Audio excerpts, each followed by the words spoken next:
The Galactic Senate's emergency session was called to order with the thunderous sound of Ambassador Gorlock's ceremonial gavel, which was actually just his third appendage slamming against the polished obsidian table. The chamber, usually filled with the melodious hum of civilized debate and occasional death threats, standard diplomatic procedure for the Narcthalians, was instead thick with an unsettling silence. Fellow sentients, Gorlock began, his seven eye stalks sweeping across the room dramatically. We face an unprecedented crisis. Squad Delta 9, our most elite military unit, has been eliminated. A collective gasp rippled through the assembly. Squad Delta 9 was legendary across 17 galaxies. They had defeated the crystal armies of Betelgeuse. They had survived the temporal paradox wars of the 49th dimension. Their commander once arm wrestled a black hole and only lost 3 limbs in the process. What force could possibly, began Ambassador Trill, her luminescent scales flickering with anxiety. Humans, Gorlock interrupted, practically spitting the word. Earth civilians. The Senate erupted into chaos. Some representatives laughed, thinking it was one of those Earth jokes that intelligence analysts had been trying to decipher for decades. Others demanded verification, insisting that the primitive bipeds from that watery mudball couldn't possibly defeat specialists trained in over 600 forms of combat. Fleet Admiral Zentor, a being composed primarily of ionic gas and poor life choices, floated forward. The data is conclusive. Squad Delta 9 encountered 3 human civilians near a place humans call Minnesota. The confrontation lasted approximately 7 Earth minutes. No survivors from our side. The holographic display activated, showing 3 unremarkable humans. A middle-aged man with a paunch and a faded cap advertising something called Pete's Pest Control. A woman in dirt-covered overalls clutching gardening tools. And a young man wearing a headset who appeared to be in the middle of consuming a food item while operating primitive electronic equipment. These are the warriors who defeated our elite squad. Ambassador Zalara asked, her gelatinous form quivering with disbelief. That's the most disturbing part, Zentor replied, his gaseous form darkening with what passed for concern in his species. They're not warriors at all. The first is designated Jack Thornton, an exterminator of small pests. The female is a Nora Quinn who manipulates plant life as a recreational activity. The younger male is Dexter Ramirez, whose occupation appears to involve simulated warfare through electronic interfaces. High Counselor Vex leaned forward, all 12 of his tentacles steepled in contemplation. Perhaps this was a fluke, a statistical anomaly. That was our initial assessment as well, Gorlock replied, his voice grim. So we sent in Rickon Unit Epsilon. Stealth specialists, the best infiltrators in the known universe. And, Vex prompted, though from Gorlock's expression everyone already knew the answer. They were discovered within minutes of landing by an elderly female human walking a quadrupedal companion animal. She incapacitated 3 operatives with a chemical spray intended to deter mail delivery personnel, then alerted local authorities by activating a small electronic device she carried in her garment pocket. The Senate chamber fell silent again, but this time it was the silence of existential dread. If Earth's non-combatants could so easily defeat their finest warriors, what did that say about the Senate's military superiority? What did it say about their place in the cosmic hierarchy? I move that we immediately establish a commission to investigate this anomaly, said Ambassador Trill. We must understand how these humans, these civilians, possess combat capabilities that surpass our most elite forces. The motion passed unanimously, though not without considerable nervous shuffling, tentacle wringing, and in the case of the gaseous representatives, anxious color fluctuations. Little did they know that their investigation would reveal far more disturbing truths about Earth and its inhabitants than they were prepared to accept. Jack Thornton was having a perfectly ordinary Tuesday morning until the aliens showed up. 20 years in pest control had taught him 2 things. First, that every living thing had a weakness, and second, that nothing was ever really immune to a proper application of chemicals and persistence. Dang raccoons, he muttered, heading toward the Wilsons' backyard where something had been tearing up the garbage again. His trusty catch-and-release trap swung from one hand while his custom mixed repellent spray hung from his belt right next to his phone and the taser he'd started carrying after the incident with the rabid possum of 22. The last thing he expected to see was a 7-foot-tall chitinous creature with multiple appendages attempting to dismantle the Wilsons' satellite dish. Jack stopped, blinked, took a swig of his coffee, and reassessed the situation. Huh? He said finally. You ain't from around here, are ya?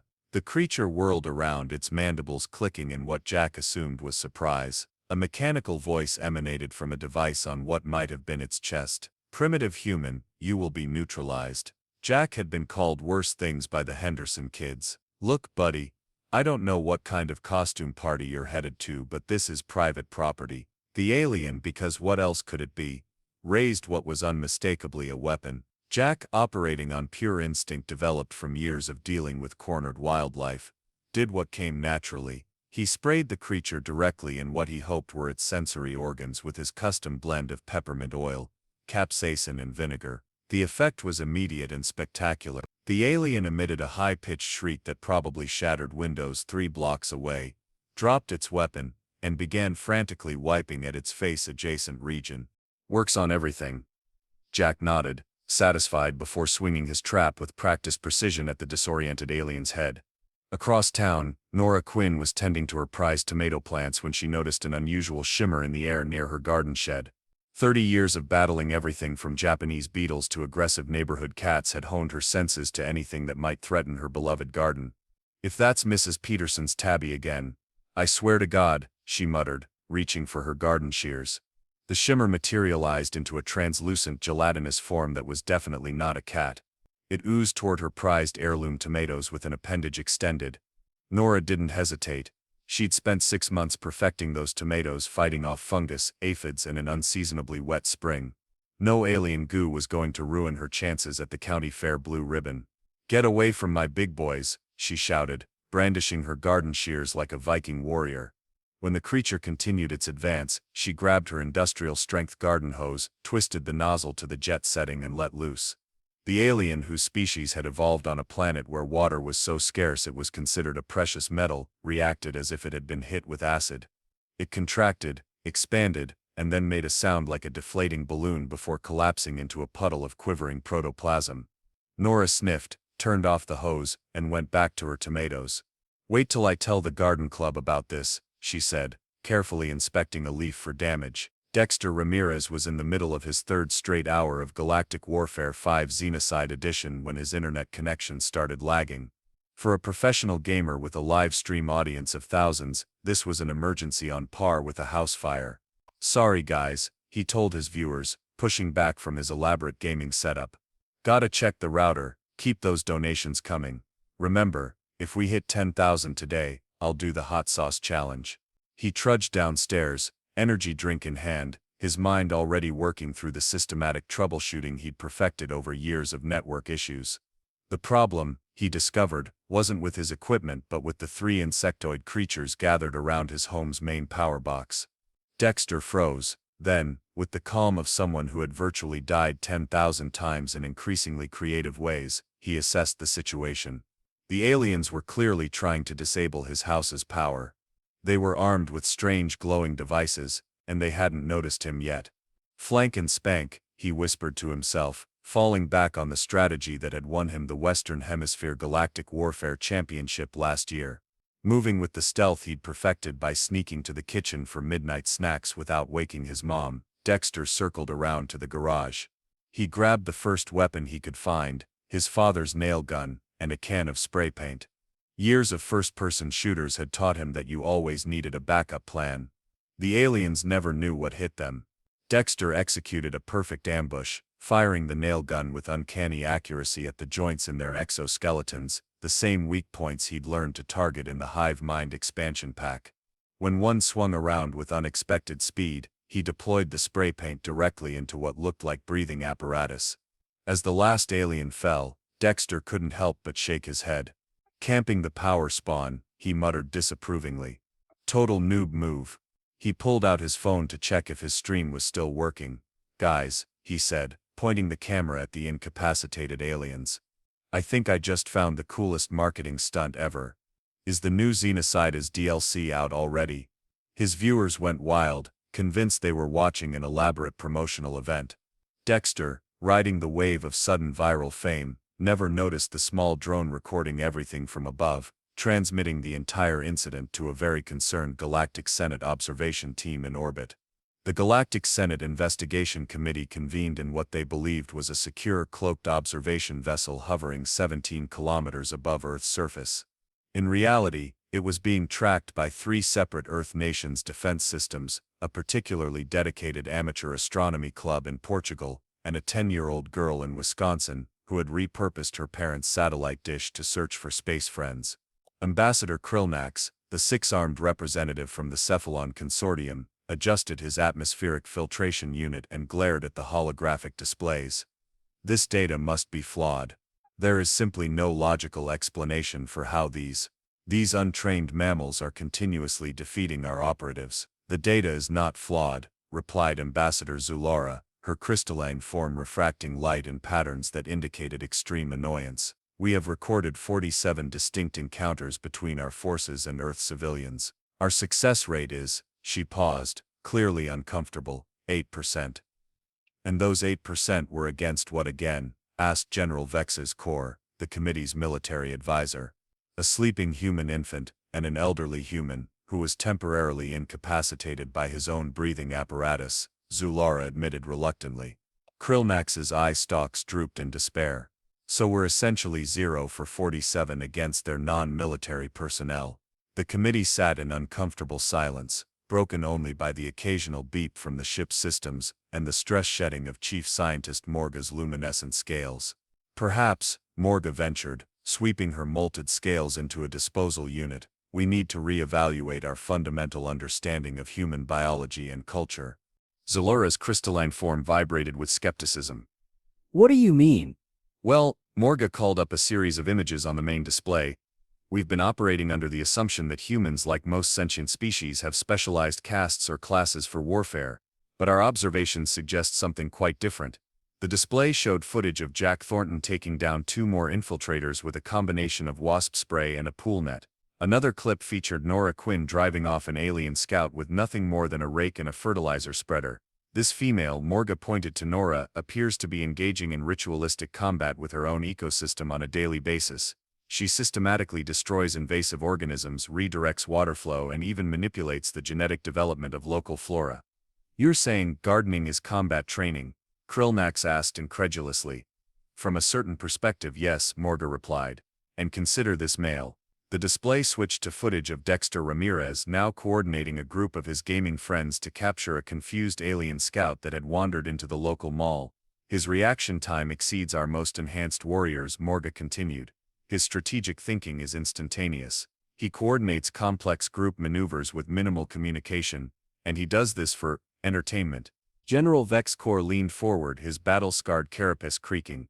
So you're suggesting that humans don't distinguish between warfare and regular life? Precisely, Morga exclaimed, her excitement causing her to shed another layer of scales. Their entire civilization is structured around constant conflict and adaptation. They compete for resources, status, and reproductive opportunities. They battle their environment, each other, and even their own bodies. Ambassador Zulora's crystalline form dimmed in thought. So when we send our specialized warriors against them, we're essentially sending specialists to fight other specialists, Morga finished. Except human specialists practice all the time in unpredictable environments with improvised tools. The committee exchanged alarmed glances. Krillnax's upper arms rubbed his eye stalks in distress. This is worse than we thought. I propose we escalate our investigation. We need direct interaction with these humans. Are you suggesting capture when interrogation? Vex Corps asked, his mandibles clicking in anticipation. No, Krillnax said firmly. I'm suggesting something far more dangerous, conversation. The committee gasped collectively. Direct communication with a Class 3 pre-unified species violated at least 17 galactic protocols, but desperate times called for desperate measures. We'll need a cultural expert, Zulora said, her facets glowing with concern. Someone who can blend in, understand their strange customs, and extract the information we need without triggering their apparently extensive combat reflexes. All eyes turned to Junior Ambassador Plex, who had been quietly taking notes in the corner. The young diplomat, fresh out of the academy, had specialized in primitive species communication. Me? Plex squeaked, his dermal chromatophores flushing a deep purple of alarm. But I've only done simulations.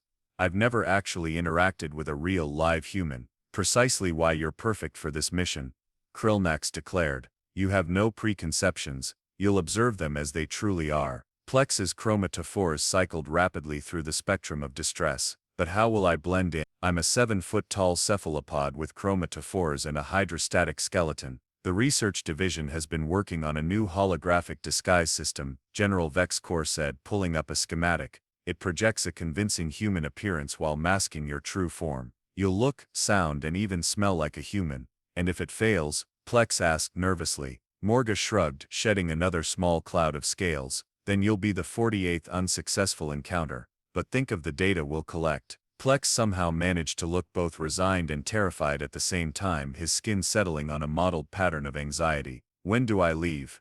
Immediately, Krillnax declared. Your mission is to infiltrate their society, befriend these 3 specific humans, and determine the source of their combat prowess. The future security of the Galactic Senate depends on it. As Plex was escorted out to be fitted for his human disguise, the committee turned back to the displays, watching as somewhere in Minnesota, Jack Thornton was using a tennis racket and a shop vacuum to subdue yet another alien infiltrator. Should we tell him about the human's strange affinity for something called coffee? Zalura asked quietly. Krillnax's eye stalks quivered in what might have been amusement.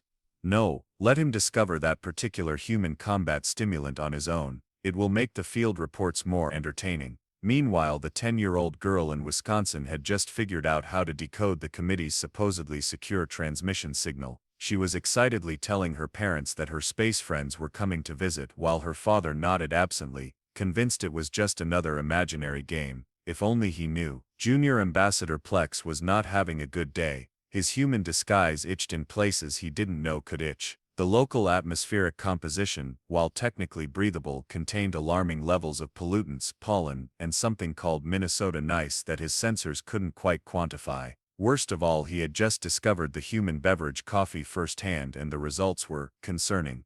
Is it supposed to make my chromatophores vibrate at this frequency? He whispered urgently into his subdermal communicator while hiding in a human waste elimination facility. Unknown, replied Chief Scientist Morga from the safety of the observation vessel. But your vital signs indicate you've consumed a substantial stimulant. Try to maintain your disguise integrity. Plex glanced in the mirror. His Dave from Milwaukee holographic disguise was indeed glitching slightly around the edges, occasionally revealing glimpses of tentacle beneath the projected human exterior. I'm going to die on this primitive rock, he muttered, adjusting the hologram stabilizers. And my final report will read terminated by caffeinated bean water. But duty called. Plex straightened his human clothing. Plex, the cultural database, had called it, apparently some sort of ceremonial Minnesota camouflage, and exited the bathroom to continue his mission. Back at the observation vessel, the committee watched his progress with a mix of scientific interest and the kind of morbid fascination reserved for witnessing spectacular transportation accidents. Subject Jack Thornton has entered the establishment, reported the tracking officer. Recommend Ambassador Plex initiate contact permission parameters. On screen they watched as Plex approached the counter of Pete's Diner, where Jack Thornton was ordering his usual breakfast. Greetings, fellow human, Plex said, his voice modulator struggling to contain his nervous chromatophore fluctuations. I too enjoy consuming nutrient paste in public eating facilities. Jack gave him a sideways look. You ain't from around here, are ya? Milwaukee, Plex squeaked, falling back on his cover story. I am from Milwaukee, where I do normal human things like watching competitive sports rituals and complaining about atmospheric precipitation.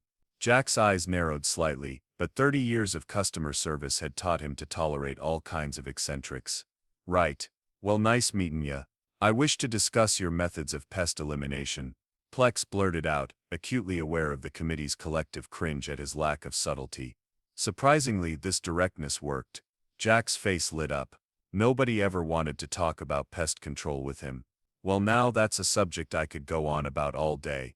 Pull up a chair, Milwaukee. First rule of pest control: everything's got a weakness.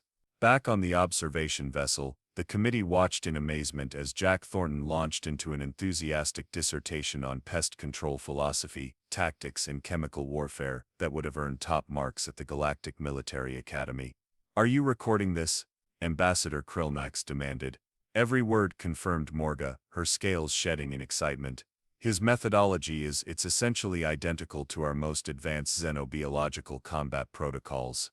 He's developed all this just to eliminate small non-sentient creatures. General Vexcor asked incredulously. No, Zalura replied, her crystalline form pulsing with revelation. He's developed it to survive. Look at the other surveillance feeds. The displays shifted to show Nora Quinn aggressively haggling with a vendor at the farmer's market, her knowledge of horticulture being deployed like tactical weaponry as she argued over the quality of fertilizer. Her negotiation techniques mirrored diplomatic assault patterns taught to our elite ambassadors, Krillnax observed. Another screen showed Dexter Ramirez coordinating his gaming team through a complex virtual mission. His commands crisp, his strategy adapting in real time to unexpected obstacles. That's a perfect execution of the Xanthar pincer maneuver. General Vexcor whispered, mandibles slack with shock. A battle technique that took our strategist 3 centuries to develop, and he just improvised it. For entertainment. As they watched, Junior Ambassador Plex continued his interview with Jack, who was now demonstrating how to properly handle a sprayer for maximum coverage. You gotta think like they think, Jack was explaining. Get inside their little bug heads. Where would you go if you were small, hungry, and looking for a place to multiply? Plex, despite himself, was taking notes. This is fascinating, and you apply these principles to all invaders. You betcha. Jack nodded. Works on everything from ants to those weird shiny fellas that was messin' with the Wilson satellite dish last week. Plex froze, his holographic disguise briefly flickering to reveal a tentacle. You okay there, Milwaukee? You're looking a little flickery. Back on the observation vessel, alarms began to sound. His disguise is failing, Morga cried. Extract him immediately. No, Krillnax countermanded, all 6 arms raised for emphasis. Let this play out, we need to understand. On-screen, Plex made a quick recovery. Just a medical condition, human medical condition, called flickeritis. Jack nodded sympathetically. My cousin's got something like that, doctors can't figure it out neither. The conversation continued, with Jack unwittingly revealing more and more about humanity's approach to problem-solving, adaptation, and combat. Plex asked about the other subjects, and Jack was happy to oblige. Oh, you don't want to mess with Nora's garden. Lady took out a whole colony of Japanese beetles with nothing but soapy water and sheer determination. And that Ramirez kid, heard he trapped something in the mall last week. Security footage went viral, some folks saying it was a movie promotion, but looked pretty real to me. By the time Plex returned to the ship 3 hours later, the committee had compiled enough data to reach a stunning conclusion. Humans, Morga announced to the full emergency session of the Galactic Senate, do not distinguish between everyday life and warfare. Every human, from an early age, is trained in combat, strategy, adaptation, and resource management. Their entertainment is combat simulation. Their food acquisition is tactical. Their dwelling maintenance is defensive warfare. Their social interactions are diplomatic combat. The Senate chamber erupted in concerned murmurs. But that's not the worst of it, continued Ambassador Zulara, her crystalline form vibrating with urgency. They don't even realize they're doing it. It's so deeply ingrained in their psychology that they consider all of this normal. Even their method of creating new humans involves competition, added Krillnax, multiple arms gesticulating for emphasis. Millions of tiny combatants racing to fertilize a single egg. They literally select for the most effective warriors at a cellular level. The implications settled over the Senate like a toxic fog. A species that treated everyday life as combat would obviously excel when actual combat occurred. Their civilians weren't untrained. They were training constantly, in ways so diverse and unpredictable, that no standard military doctrine could prepare for them. So what you're saying, summarized High Chancellor Vox slowly, is that we've been sending our specialized warriors against an entire planet of specialized warriors who specialize in different kinds of specialized warfare. Precisely, nodded Morga, shedding scales at an alarming rate, and they call it getting by. The Galactic Senate had never been so quiet. Even Ambassador Gorlock's ceremonial third appendage was still. The revelation wasn't just surprising, it was paradigm-shifting. If humans approached everyday life with the same intensity and adaptability that other species reserve for actual warfare, what would humans be capable of if they actually decided to go to war? It was a question no one was eager to answer. The Galactic Senate's emergency strategy session had been going for 36 hours straight. The chamber, designed for dignified debate and the occasional ceremonial disembowelment, now resembled something closer to a panic room. Discarded food containers littered the floor, multiple data screens flashed with simulations of human defensive capabilities, and Ambassador Krillnax had stress molted so many times he looked like he'd been plucked. We must establish diplomatic relations, insisted Ambassador Zulara for the 17th time. All evidence suggests military action would be unwise. Unwise. General Vexic's Corps' mandibles clicked sarcastically. Is that what we're calling suicidal now? Their gardeners have better kill rates than our special forces. High Chancellor Vox raised all four hands for silence. The decision is made. We will send a diplomatic delegation, but not our usual diplomats. Who then? Asked Morga, her scales now completely shed, leaving her looking like a naked glow stick. The only logical choice, Vox replied grimly. Our most elite negotiators, the peace arbiters. A collective gasp rippled through the chamber. The peace arbiters were the Senate's nuclear option in diplomatic circles, being so persuasive they had once convinced two species to end a 1,000-year war by simply redefining the concept of territory. Is that authorized? Krillmax whispered. The Treaty of Rigel strictly limits arbiter deployment to Class 1 civilizations. I'm invoking emergency powers, Vox declared. I'd rather face a tribunal than a planet of garden tool-wielding apes who think combat is a hobby, and so it was decided. The peace arbiters, a trio of evolved consciousness matrices housed in elegantly designed android forms, were dispatched to Earth with a simple mission: establish peaceful first contact before humanity realized they were under observation and decided to get creative. Unfortunately, they landed in Minnesota. Jack Thornton was having another one of those days. First, his favorite pest control van had a flat tire. Then Mrs. Henderson called about raccoons in her attic again, even though he'd told her repeatedly that the noises were just her husband's snoring echoing through the vents. Now three unnaturally perfect-looking people in matching silver jumpsuits were standing on his front lawn, staring at his house like it was a museum exhibit. "Can I help you folks?" he called from the porch, coffee mug in one hand and spray canister in the other, just in case. Ever since those weird shiny critters had shown up at the Wilsons, he'd taken to keeping his special formula handy. "Greetings, human Jack Thornton," said the central figure, its voice melodious and soothing in a way that immediately made Jack suspicious. 20 years in pest control had taught him that anything trying that hard to appear harmless usually had a nasty bite. "We represent an intergalactic coalition interested in establishing peaceful relations with your species," continued the figure. "We have observed your remarkable defensive capabilities and wish to discuss potential cooperation." Jack took a slow sip of his coffee. "Uh-huh. And I'm the Queen of England." The three figures exchanged glances. "Our records indicate you are not the Queen of England," said the one on the left, sounding genuinely confused. "That title belongs to—" "It's an expression," Jack cut in. "Look, if you're selling something, I'm not interested. If you're those theater kids from the community college doing another flash mob thing, my lawn sprinklers come on in 5 minutes." The central figure stepped forward. "To demonstrate our sincerity, we offer a gift." It extended a hand, revealing a small glowing cube. "This contains the cure for 17 of your most prevalent diseases." Jack squinted suspiciously at the cube. "Last time someone offered me a free gift, it was a timeshare in Florida that cost me $3,000 in maintenance fees." Before the peace arbiters could respond, a familiar voice called from across the street. "Jack, are these friends of yours?" Nora Quinn was marching toward them, gardening shears in hand and a dangerous gleam in her eye. She had spotted the visitors from her front window, and decided they looked suspiciously like the same sort who had tried to mess with her tomatoes.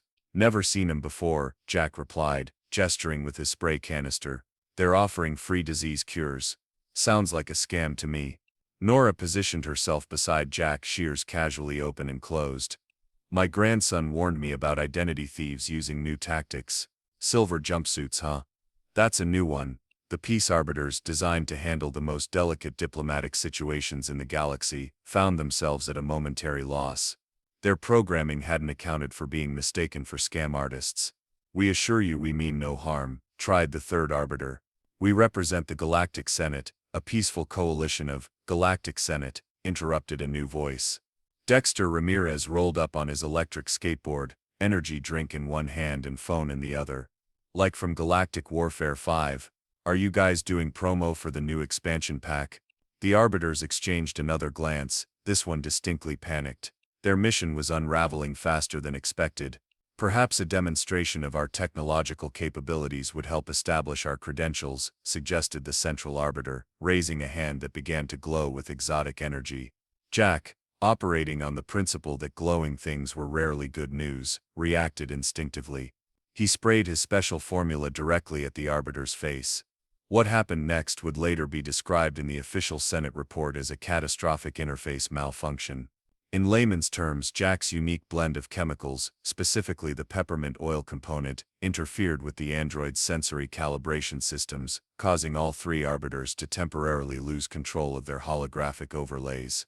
For one brief horrible moment, three aliens stood revealed on Jack's front lawn, not the physical aliens they appeared to be, but wavering holograms over mechanical constructs. "I knew it," shouted Nora, advancing with her shears like an avenging angel. "Just like those things in my garden. Dude, this is amazing." Dexter was live streaming the entire event, his audience numbers skyrocketing. Best marketing ever.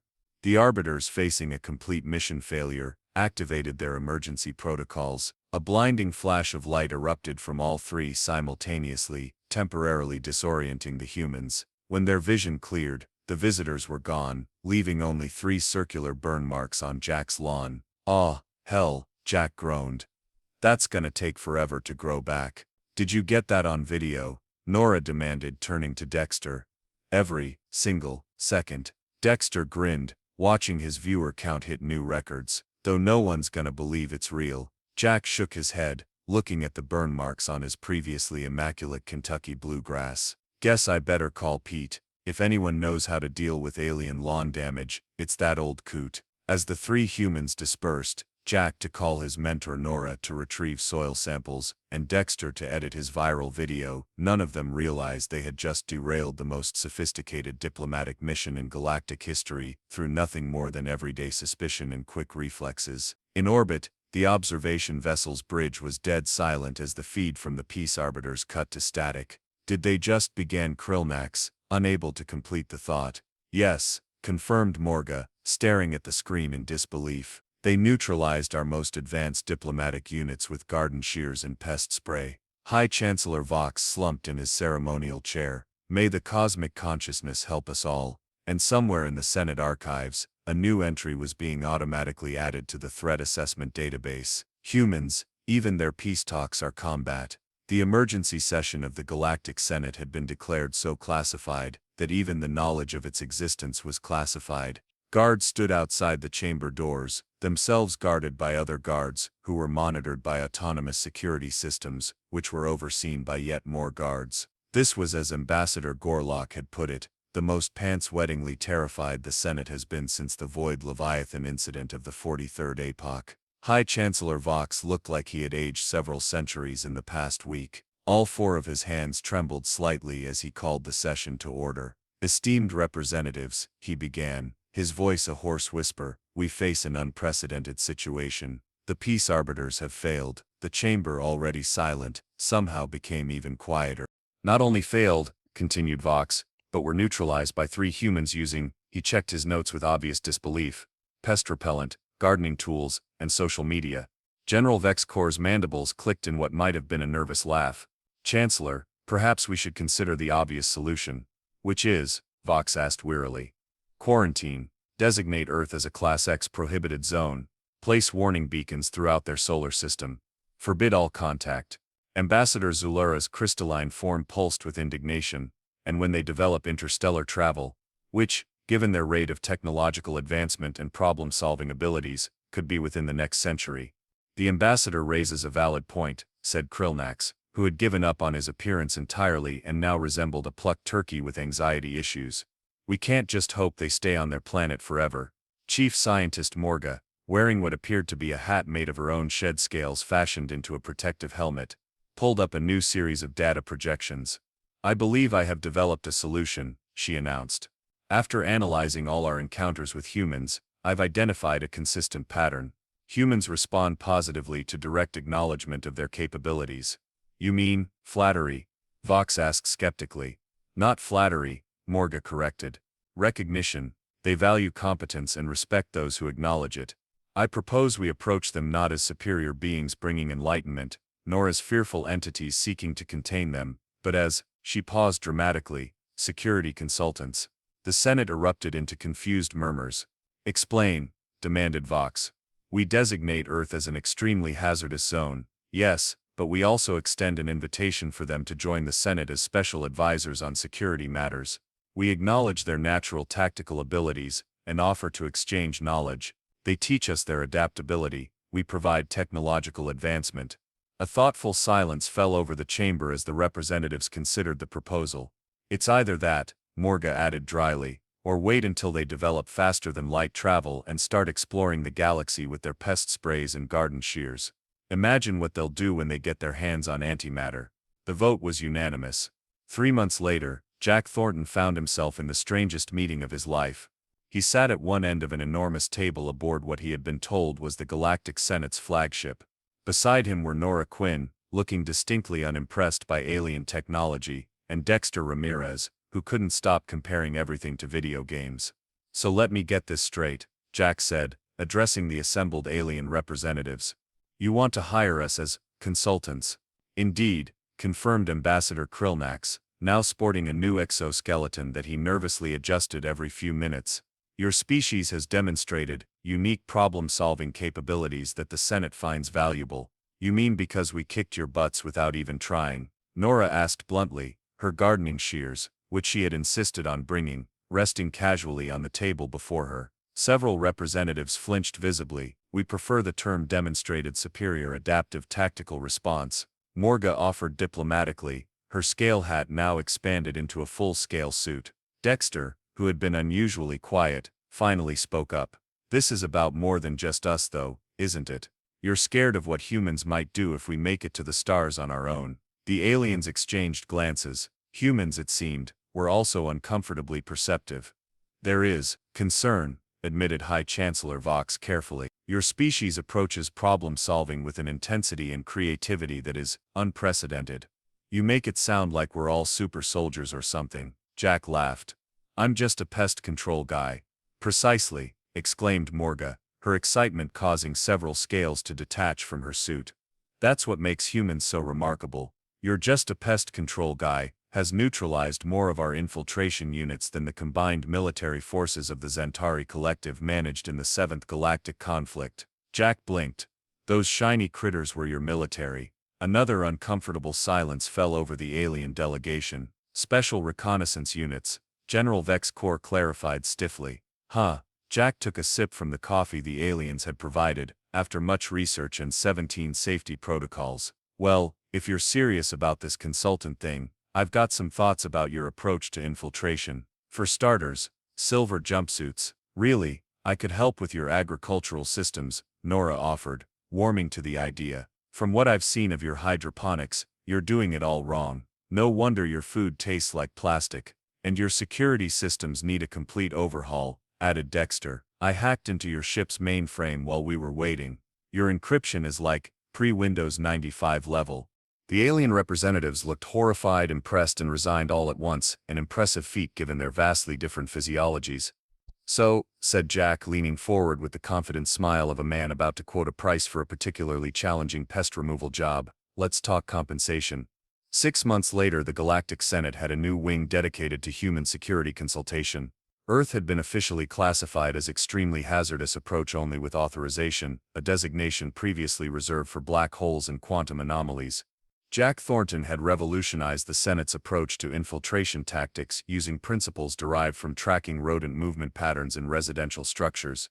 Nora Quinn was overseeing a complete restructuring of the Senate's agricultural systems, bringing a gardener's practical touch to what had been overly theoretical designs.